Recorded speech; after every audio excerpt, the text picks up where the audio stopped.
Hey everyone, and welcome to another video. So today what we're doing is taking a look at a few apps for the Hisense L9G. So I have a screen recording started on my iPhone as well. So what we'll do is we'll put that up on screen as well. I'll just shuffle over just a touch so we can get this on screen at the same time. So there's two apps in particular that we're going to be taking a look at. I know there probably will be a lot of other apps that will actually work with this particular projector, but the two main ones we'll take a look at. And the first one we'll start with is the RemoteNOW app, and this will become quite apparent why in the sort of previous videos that I've done on the Hisense L9G, why I've said that this particular app is so useful. So firstly, coming into it, as you can see, once you come into it, it just loads really fast. And what you may or may not have noticed is in the top left, it was actually loading, and what it's done now is obviously as soon as this little remote sort of icon pops up, that means you're already connected. So after the first time of actually putting in your code, basically when the first time you set it up, it asks you for a pin essentially, and you put in the 4 digits that it displays on the projector, and then that's it, it's connected. And then every time after that, all you do is you come into it, and if I just kill the app and we go in again, you'll notice just in the top left just there, it's basically now it's connected again. So on the home screen, you've got basically this sort of little widget, if you like. So you've got the option of switching to the remote, you've got the option of using the microphone for voice input. You can go to VIDAA App and you can do a few other things from these particular sections. So if you hit the center remote button right bang smack in the middle at the bottom, that once again brings you to the sort of physical remote copy. You then got TV content. This way you can switch to different apps and things like that, shortcuts, different imports at the bottom just there. And then the main thing for me is the the personal center just at the bottom here. So once you click onto that, if I just move this out the way, what you'll see is about halfway down you've got picture settings, and this is basically the most important part of this particular app. So from here you can quickly switch modes. So if you look behind me, you can see it's actually switching modes, and it does do this quite quickly. And some of the modes will switch quicker, some will take a little bit longer. Generally what I tend to leave it on is HDR night and cinema night. However, obviously I do switch it for sports and things like that as well.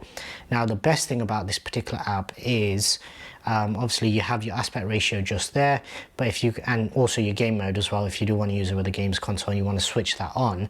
But if you come down to the bottom, you now have essentially all the same settings as you get when you actually run through the picture settings, and you've got it all right in front of you. So if I just switch this to high, I'm not sure how noticeable it will be in the background, just simply because of how much light is actually flooding in at the moment. But essentially it allows you to do all of your changes for your picture settings without having the menu on screen, and that just makes it so much easier to actually dial things in. Your settings itself are exactly the same apart from one thing. So just here we have the ultra smooth motion. Now when you go through the menus, you have the options of off, smooth, standard, clear and custom. However, in the app it then gives you an extra option, which is film. And when you click it onto film, it's very similar to off, but essentially what it's doing is it's doing the 24 frames per second pull down a lot better compared to having any of those other ones that basically give you the soap opera effect. If you do come down into expert settings, then it gives you all of your sort of color gamut settings, as well as a lot of additional settings. Probably the only two real ones that are just in here are the color gamut, which for HDR I keep it on native, for SDR I keep it on auto, and the gamma adjustment. Gamma adjustment isn't available on some settings, so if you change certain settings, then it'll blank that out basically. You do also have the option of black boost just here, which basically I just leave it on auto. That just washes out the picture far too much. And gamma adjustment is basically your main one that will actually darken the image slightly. 2.2 is generally what I tend to leave it on. So yeah, that is basically the best thing about this particular app. And another thing that you can actually do is if you just basically come out of it and you go back into it, essentially what happens is by the time this refreshes just at the bottom there, it's already reconnected. So if you say for example you've been watching a movie or something, then all of a sudden you put sports on and it's on the same input as with my Apple TV, then you don't need to reload the whole app. You don't need to do any pairing, connection, anything. You just come in here and straight away you're ready to actually switch inputs. So this one, as I said, this is more a utility app, and it's more useful in terms of actually replicating what the normal remote does, as well as obviously giving you the functionality of having text input via the keyboard, which makes it a lot easier to put in passwords, anything like that. You have a mouse controller. You also have the option of touch or having the actual on-screen buttons there. And then you also have the option to actually turn the projector off just here as well.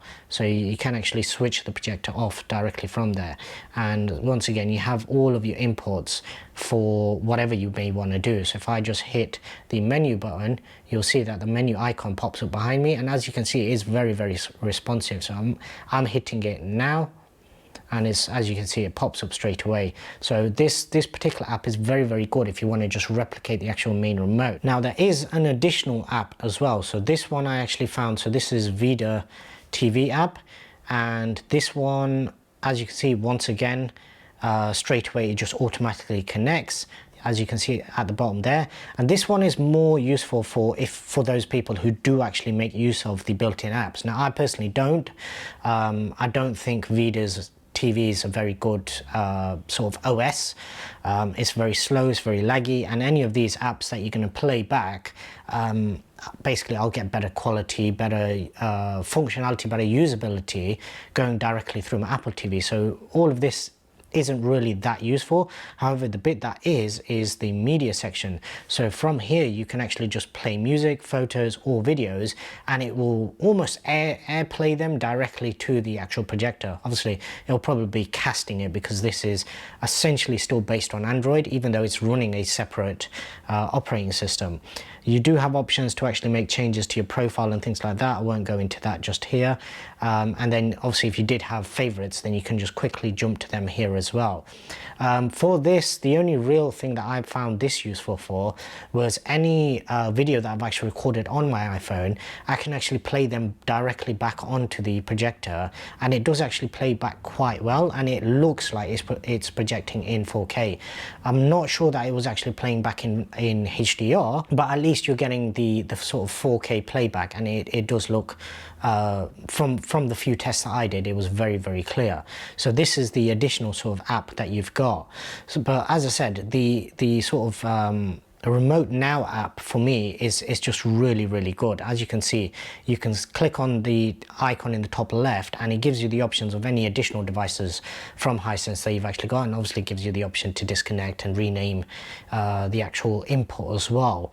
But this particular app, I just basically, rather than using the physical remote, whenever I need to make any changes, I just go through this, and this gives you all the information that basically you need at the same time as being able to see all the changes that you're making without it being obstructed by any on-screen menus. And just going by apps that I've used for other TVs in the past, LG one, even that was quite clunky. So the LG TV Plus one for WebOS, that wasn't really brilliant. The Fire TV one, similarly again. The TCL one that I used with my TCL TV, similarly again. They're not the best in terms of how fast they actually connect.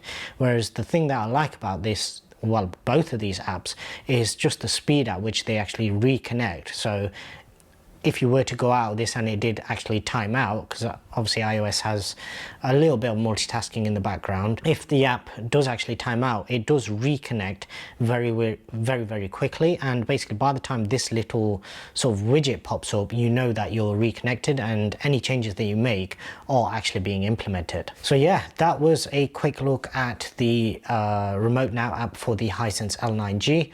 If you do have any questions, drop them down in the comment section below and I'll do my best to answer them. If you haven't already done so, please do subscribe and also hit the notification bell. My aim is to bring one video a week for anything home theater related on Mondays. So any uploads that I do on Mondays will be for the home theater, and anything throughout the week will just be reviews and other videos. So please do subscribe, hit the notification bell, and also I'd really appreciate if you give this video a thumbs up as well. And until the next one, thanks very much for watching.